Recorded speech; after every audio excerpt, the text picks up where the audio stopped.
On today's edition of Locked On Jayhawks, going to be joined by Nick Schwerdt. We're going to go over some KU football with them being in the Liberty. We're also going to discuss some KU basketball, and then whose stat line is it anyway to finish off here on Locked On Jayhawks. You are Locked On Jayhawks, your daily podcast on the Kansas Jayhawks, part of the Locked On Podcast Network, your team every day.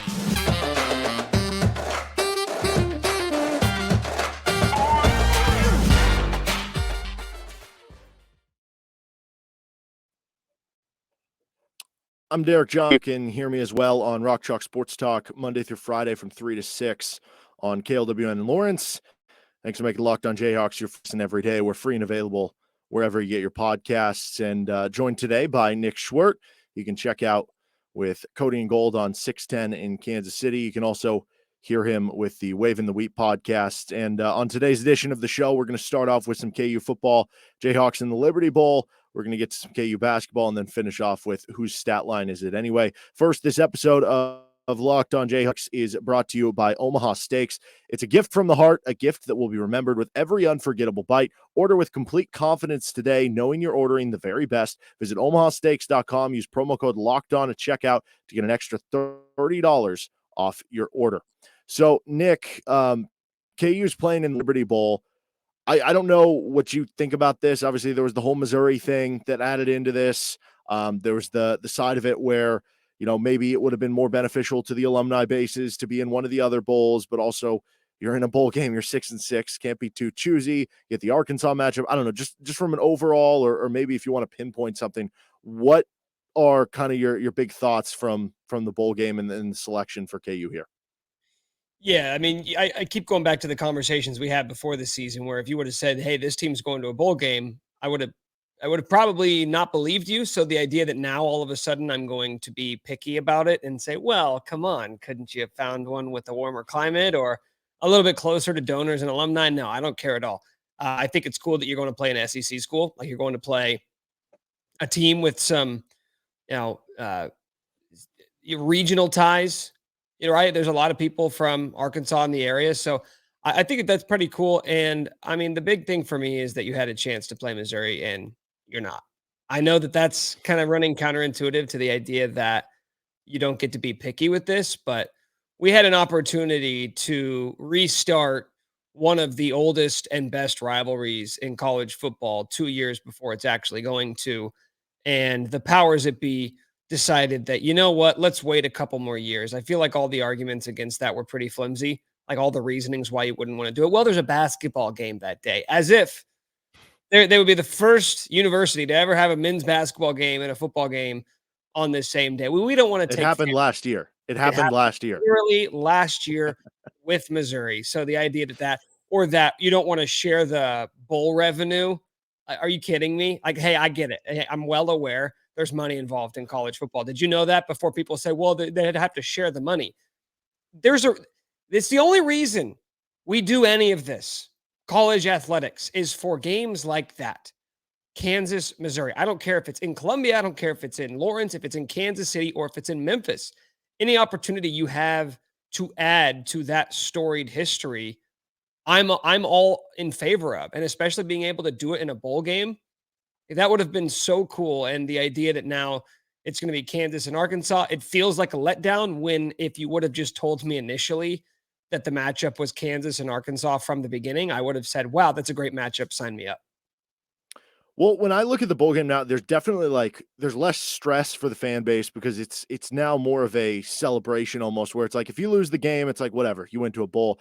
If you're playing Missouri, it's pins and needles. Like, we better win the game if you're in it. Right. And so I do think that makes this bowl now a lot different in terms of the takeaways where, you know, obviously if they win the game, that's great. It can be a springboard for next season. I even wonder if you do win the bowl game and you look impressive, you're 7-6, and let's say you bring back, I don't know, 18 starters next season, like would they be receiving votes in the preseason poll? But that's a story for another day. As far as like what we can take away from the bowl game, outside of just winning the game, is there something that would make you feel best about where this team is headed next season besides just the result of the team score? Yeah, I think it would be Jalen Daniels returning to the form that we saw the first month and a half of the season. when he looked like a legitimate Heisman candidate, when he looked like a top 5-10 quarterback in the country.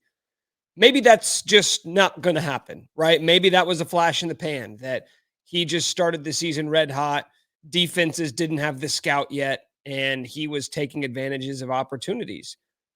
But if he can give you a glimpse of that against an SEC defense, against a team from a different conference that's going to have a month to scout him effectively, that would give you a ton of confidence that, oh, okay, so he still has that in him. That wasn't just a cool little fun story to start the season.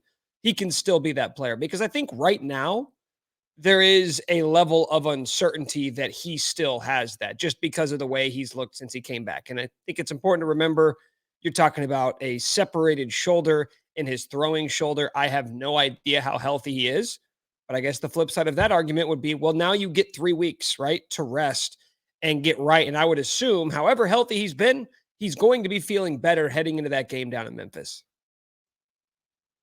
Yeah, I think it's interesting too, because both quarterbacks, it's the same thing. KJ Jefferson, I don't know what his injury was, but it was a shoulder injury, and he missed 2 games. He played the last 2 games, just like Jalen did, and now maybe you look at 2 dual threat guys who are going to be back next season that could have really explosive seasons, and that'll certainly be a storyline headed into next year if one of them goes off for this game. All right, here's a fun question for you. We're going to get to some KU basketball in a second here.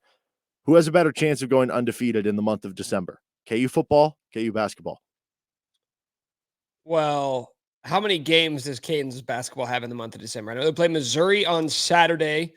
That will be a close line. Then they play Indiana, a game which they'll probably be favored in only because the game's at Allen Fieldhouse. Harvard and Oklahoma State. So you've got 2 games that'll probably be 3 to 5 point spreads in these next 2. So I'm going to have to take Kansas football. I should have left it there. Yeah, I'm going to have to take football. You only have one opportunity, but the level of competition is going to be fairly even. And I think with Kansas, you've got 2 really tough games, followed by Harvard, which is very winnable, and then Oklahoma State. We'll see. You should win that game as well, but it's got to be football, right? I think you could make a case the other way, right? If you were putting a percentage on KU to beat Arkansas, you're probably looking around 40-45% for them to win the game. And so if I told you what are the chances KU makes it out of that schedule in basketball at 4-0, I think you could reasonably say 50%. I don't know. I mean, I have more confidence in Kansas football right now than I do Kansas basketball. It's all relative. I don't think Kansas football is a top 20 team in the country like I do with Kansas, but basketball. But at least I know who they are. I know how Kansas football plays. I know how they want to win games. I know what they look like at their best. I'm not sure I can answer any of those questions for the basketball team right now. No, but we'll get to this in a second. I wonder if that's just kind of par for course where we're at, which to your point, maybe does make a few of these games a little bit more up in the air. Let's get further into this in just a second. But first, this episode of Locked On Jayhawks is brought to you by Omaha Steaks, America's original butcher since 1917, and a holiday gift that is guaranteed to be loved. When you get that package showing up to your door, you know you're excited to start opening and see all the different goodies you have inside the steaks and the sides. It's a perfect gift to receive or give for the holiday season. Achieve giving greatness when you give the gift of perfectly aged, tender, and delicious Omaha Steaks. The steak experts at Omaha Steaks have put together special curated gift packages to help take the guesswork out of gifting and make you a holiday hero. Go to Omaha Steaks. Locked on at checkout and get $30 off your order. Omaha Steaks is a gift from the heart, a gift that will be remembered with every unforgettable bite. Order with complete confidence today, knowing you're ordering the very best. Visit omahasteaks.com. Use promo code locked on at checkout to get an extra $30 off your order. Minimum order may be required. All right, so some we'll talk kind of get up where we just left off with that last segment there. I find almost a mean. And I understand, right? I mean, we're put into spaces where we're talking about the team and there is so much interest, and, it's something where you definitely are going to examine everything, and everything is a piece of the puzzle that actually adds up to whatever maybe the sum of the parts is. But all off season, all the way headed through to where we were getting at the beginning of the year. The conversation was, this is a young team. You have a lot of new pieces. I think that this team could be playing much better in February than it is at the beginning of the season. And we've seen some of the struggles. We've seen some of the youth come into play. And it feels like all of a sudden now that we're actually in it, whereas in the offseason we said, well, just give it time. It could be a little bumpy at the start of the year. And now we're here, and it's been a little bumpy, but they're still sitting at, 8-1, 9-1? Like, I feel like if you were to ask a lot of people, do you have more confidence, less confidence, or the same amount of confidence that you did at the beginning of the season for what this team would be to now? A lot of people would say less, but for me, it's just the same. Like, nothing has happened so far that has felt unorthodox from what I thought was going to happen. Yeah, I think what changed things was the Duke game.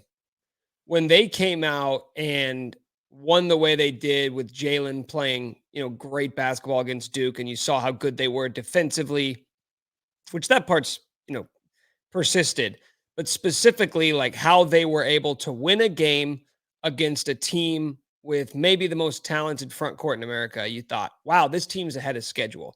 And since then, it felt like there's been regression. That to me is probably the reason why you've got this feeling of disappointment. Like, what's wrong? Well, if they just looked like this all season, there would still be concern, but it would fit that sort of theory that you just shared. It's the fact that they look so good against Duke. Like, I came away from the Duke game thinking this is a national championship contending team, and they haven't looked like it since then until the game against Seton Hall last week. That was the first time in about a month they had returned to that form. But you're right. Overall, big picture, it's about where that we thought they would be. The biggest question before the season was, how is this front court going to shake out? Who's going to be the starting five? What's that rotation going to look like? And here we are now a month into the season, and I don't think we're any closer to answering that unless your answer is that this is it, that it's going to be KJ and everybody else is going to kind of get in where they fit in. Ernest will have his games. Zach will have his games, maybe Zuby here and there. Unless you think that's the final form of this team, yeah, I guess it is exactly what we thought we were getting. Do you have a favorite? I feel like, it's almost like going to the ice cream shop. You got cookies and cream, cookie dough. You got all these different flavors. Doesn't feel like, sort of like ice cream. Like, all ice creams are great. It's sort of the opposite of that right now with the centers. Not that they've been horrible, but there's not really one emerging above the rest. But do you have one guy that maybe you're most brash on? It's still KJ. I mean, I know that his ceiling isn't as high as really anybody else on the team, but I know what he does. At the very least, I know that KJ will play all season long. We all think Ernest will be that guy eventually. Before the season, I thought it was going to be Zach Clements. But the only one of those four, if you want to include Zuby, that I know is going to have a spot in this rotation by the time the NCAA tournament rolls around, it's KJ. Because he just does the little thing. There's a reason why he's playing over everybody else. They don't have to worry about him out there. There are limitations to what he can do. He's a wing, basically playing your 5 spot. And that's the reason why I think everybody knows there needs to be another answer to that question. Eventually, if I have this same answer in March, that he's still my favorite, he's still the guy who's best suited to give Kansas 25 minutes a night, then that's an issue. But I know that even in March, he'll have a role. I can't say that about Ernest. I can't say that about Zach. I can't say it about Zuby.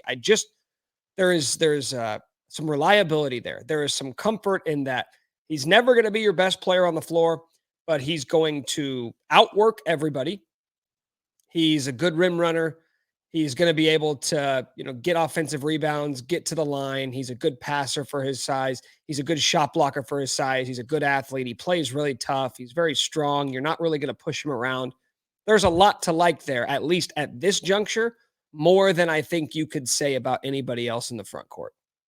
Yeah, I think that's all good and fair. I'm actually gonna do a deep dive a little on this center position with some different maybe, I don't know, analytics or numbers from Evan Miyakawa's website. And one thing that is weird about KJ Adams is like he doesn't rank well defensively there. And I think I know why. It's because the defensive rebounding numbers have not been good, but everything else you're kind of getting from him right now, and nobody else has kind of earned that trust. Let me ask you, which of these two scenarios do you think is more likely? Because to begin with, I'll just say this. I don't think either of these scenarios is that likely. But if you had to pick one of these two options, either Cam Martin, which might be back this Saturday, if not probably the following Saturday, earning the starting center role, or would it be, you're already out on this, or would it be Jalen Wilson eventually becoming the main 5-man and then playing with like MJ Rice, Grady Dick, I don't know, DeJuan Harris, and Kevin McCullough. So like 3 wings and Jalen at the 5. So I guess 4 wings. I'm not very keen on either of these situations, Derek. But if you made me pick, it would probably be the one involving Jalen Wilson, because at the very least, I know there's a chance you have like 5 of your best players on the floor together. And if you're telling me that D2 transfer Cam Martin is going to have to be one of the 5 guys on the floor ahead of what are all 4 of the other big guys top 100 recruits in the country? Are they all like top 80 recruits in the country? Zuby's probably the lowest, but he was top 100. So you're telling me that Cam Martin is going to be the best option? I don't see that faring well for Cam. I don't. I'm sorry. There are guys like Zach Edey out there.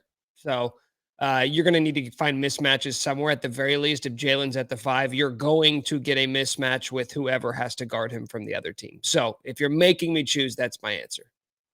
Okay. I don't know. I'm starting to wonder if Cam Martin's going to actually have a role on this team because of the fact that the other centers haven't stepped up. Like, but that's he's almost. No, we do this, and we do. I know we do. It's always like the guy we haven't seen yet.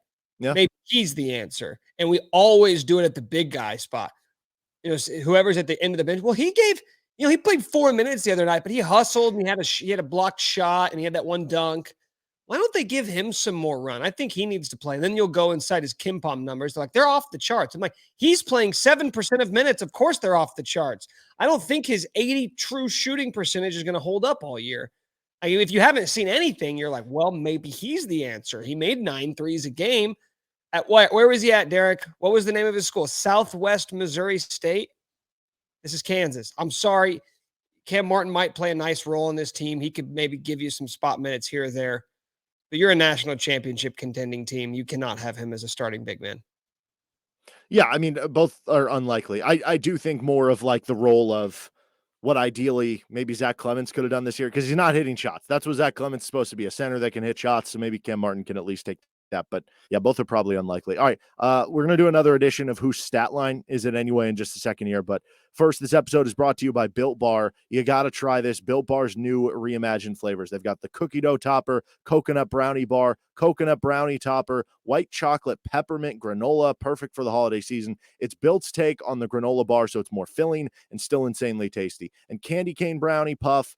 Built Puffs are like biting into the universe's most delicious cloud. First off, for anyone who hasn't tried Built Bars before, they're literally the best tasting protein bars ever built. They're revolutionizing nutrition as we know it with 100% real chocolate, 17 grams of protein, and shockingly low sugar and calories, just 130 calories. You're probably wondering to which new flavor is my favorite. It's an unanswerable question, to say the least. They're all unbelievable, and they're also different. So you can order a mixed box and try all the 5 flavors for yourself.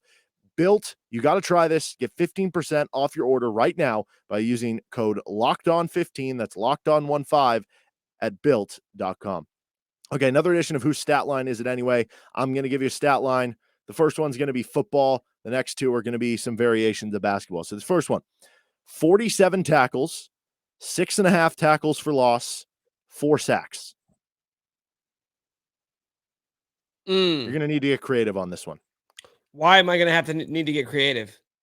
I will tell you this. This is a player, but it is not their full season stats. What? It's not their full season stats? I took out a game. Okay. Lonnie Phelps? That is. So that is Lonnie Phelps in his 11 FBS games. Now, Lonnie Phelps, second team All Big 12. Great season, very impactful, got double teamed a lot. That certainly, I'm sure, hurt some of the sack numbers, but is that almost disappointing a little bit? I don't know. Disappointing is too strong of a word. Is that almost like, because it felt like after he had 3 sacks against Tennessee Tech, that this dude was just going to finish with like double digit sacks, that like that was going to happen. So it's almost like a mild result that, again, you only got 4 sacks to the next 11 games. I'm gonna be honest. I'm glad I got that right because I knew what his final sack number was, but I didn't remember how many came in that first game. Because I did what you're supposed to do against FCS opponents, Derek, is completely purge them from your memory. Don't ever think about them again. But actually, now that you bring it up, I do remember the conversations afterwards. I was talking to Kevin Flaherty, who I know you talk to all the time, and he's like, well, maybe we'll just like push that one to the side and reassess it later in the season, which I guess is what we're doing right now. I guess that's to be expected, right? You're going to perform better against lesser competition. 4.5 sacks in 11 games does sound lackluster, but this is a guy who was playing at Miami of Ohio last year. And I think oftentimes, and the more we see the transfer portal open up and you'll see players like that, like I promise you, there will be other Phelps that come through the next year. More guys like him who dominated at a lower level and are being given the chance to prove it at higher levels. We're seeing it at other places, right? Like Florida State had that kid this year. I can't remember his name, who was really big for them. And now his draft stock has shot up after transferring from a lower level. So you'll see more of that. It's kind of the evaluation process of figuring out, okay, we know he's too good for that level. How good can he be at this level? And the more of those guys you get, the less you're going to rely upon them to be stars. Lonnie Phelps was the big one, right? He was the big transfer that you got that you felt like needed to have an impact because this defensive line was so bad. They didn't get any pressure on the quarterback last year. So I felt like we put a lot of eggs into his basket. If you have 4 Lonnie Phelps, though, all of a sudden, you get what I'm saying, right? Yeah. If you go out in the transfer portal and you get multiple guys of that level, you're not going to become so dependent on one of them having a massive season like Kansas was with Lonnie Phelps. That's fun. If you could clone any, we got that mailbag question on RCST last week. If you could clone any of the basketball players, what would make the best starting 5? If you could clone any of the defensive football players, would it be Lonnie Phelps? No, I think it got to be Craig Young, right? Yeah, Craig Young was really good. I mean, Jacoby Bryant was probably the best player on the defense. I know, but I'm saying if you had to clone any of the players, and that would be like 11 of them would be your defense. It would have to be Craig Young. Yeah. Yeah. Okay, they all are being Yes. cloned. I thought you were just saying I cloned one of them. No. Yeah, that's probably the right answer. Craig Young. Okay, whose stat line is it anyway? Number 2 of 3. This is a per 40 number, so one of your favorites. I know you love those per 40s. I just thought this was a fun one. 8.8 points per game, 19.2 rebounds per game, 5.6 blocks per game. I think I know this one because of the blocks. The blocks, I believe, gave it away. And my answer is going to be Zuby Ejiofor. That's right. I think you're 5 for 5 on this. Dude, I crushed whose stat line is it anyway? It's because I think he's second on the team in block shots, despite the fact that he's played like 30 total minutes this year and hasn't really done anything else. He's had a couple of dunks, but he's averaging almost a block a game, which is crazy for how little he's played. Do you put anything into that? Should we be, Didn't we already Zuby? Didn't we already talk about this, Derek? We do this, man. It's always the guy who's playing like 4 minutes. Have we not considered, and listen, I think Zuby Ejiofor is he's a program player. He's the type of guy who ideally is here for 4 years. And by the time he's a senior, he could be a really, really special player. But right now it's just the very beginning. It's the infancy. And this is kind of what happens for young players as you bring them along slowly. But it's always the guy who's playing 4 minutes. You're like, what if he played 12 though? He's better than what this guy's doing. Have we not considered that maybe he hasn't played enough for us to see the reasons why he's not playing enough, right? Like these guys go up against each other in practice every day. Do you think the coaching staff is just watching Zuby Ejiofor kick everyone's ass up and down the court? And they're like, you know what though? Let's wait. Let's wait on him. Maybe let's save him for next year. No, if he was the best, they would play him more. I promise you that. He is a raw athlete, and those are the guys at that position who we always want to see more of because you see the explosiveness, you see the length, and that oozes potential, but there's also a rawness there. Same thing with Ernest. Ernest has that same size and length, but he is not the fluid athlete that Zuby is. And I think our eyes are always attracted to those sorts of qualities. All right, I think you should get this one. This might, I don't know, it might be the easiest one. Don't say 43 that. You're just setting me up for failure now. 43 total minutes played, 0 points, 10 rebounds, 0 of 11 from the field. Who has not scored? You said he has 0 points. In 43 minutes, yes.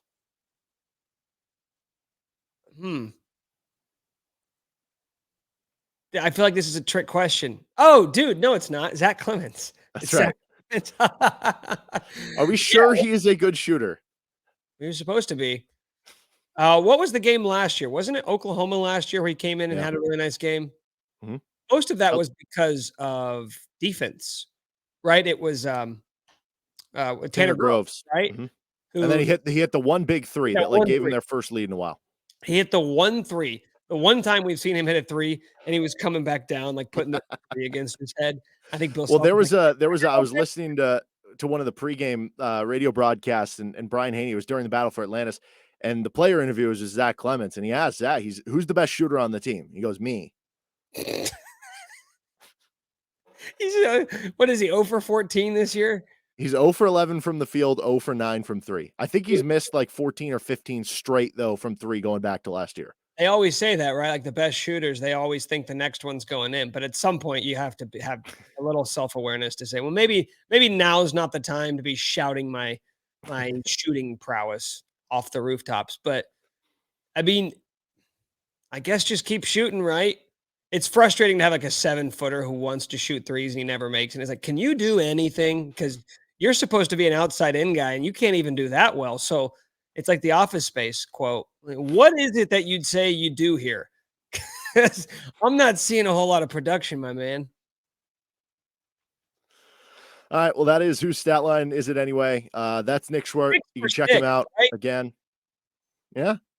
Hey, 610 Sports, Cody and Gold, waving the wheat. Anything else?